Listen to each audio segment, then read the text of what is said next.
Malgré la tempête, Pablo Rodriguez reste imperturbable, s'accroche. Peut-il encore diriger les destinées du Parti libéral du Québec? La réponse, c'est oui.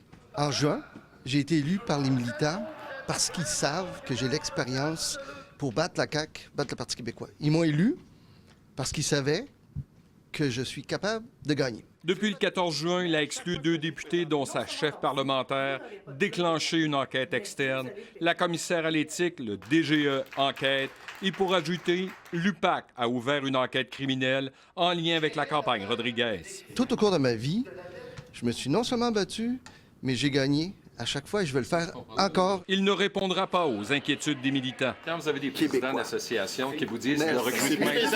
Depuis plus de 24 heures, la tempête s'intensifie. On ne gagnera pas avec Pablo. Est-ce qu'on peut aller vers une campagne électorale ou vers l'organisation d'une campagne électorale avec ce nuage-là? M. Rodriguez, il doit quitter pour le bien d'abord de sa famille, deuxièmement pour le bien du Parti libéral. C'est ce que réclame cette lettre qui circule parmi les membres.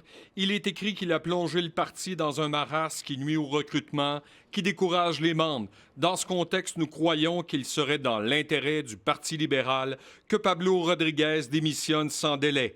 À 15 heures, plus d'une douzaine d'ex-élus libéraux l'avaient signé. S'il est responsable, s'il veut vraiment protéger notre parti, la seule décision sage qu'il peut prendre, là, la chose importante à faire, c'est de quitter. C'est normal d'avoir des divergences d'opinion en politique. Moi, j'ai pleinement confiance à l'intégrité de Pablo Rodriguez. Le caucus est derrière lui, mais certains appuis semblent se fragiliser. Ce sont des moments extrêmement difficiles. Chaque jour, on apprend des nouvelles. Je tiens à rappeler que je n'étais pas dans la course d'aucun candidat. Donc, je suis comme vous. Je lis les articles, je dois les digérer. Je dois poser des questions. On se dépose dans des comtés, dans nos fins de semaine, puis là, on commence à s'en faire parler. Moi, c'est la première fois en 8 ans que je m'en fais parler. Puis il faut savoir ce qui arrive pour, justement, faire le ménage. On n'a pas la tête dans le sable, mais on va passer à travers. Oui, je suis capable d'aller à la guerre avec lui. Aucune accusation qui a été déposée. Les faits ne sont pas prouvés.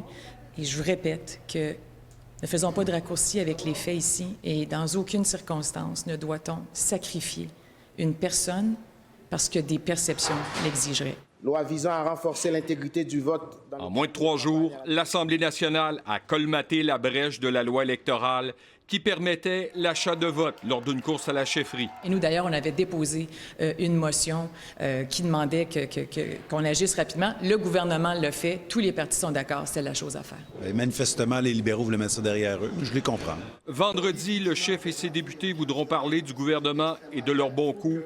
Mais cette crise risque d'aspirer l'air ambiant. Alain Laforêt, TVA Nouvelle, Québec.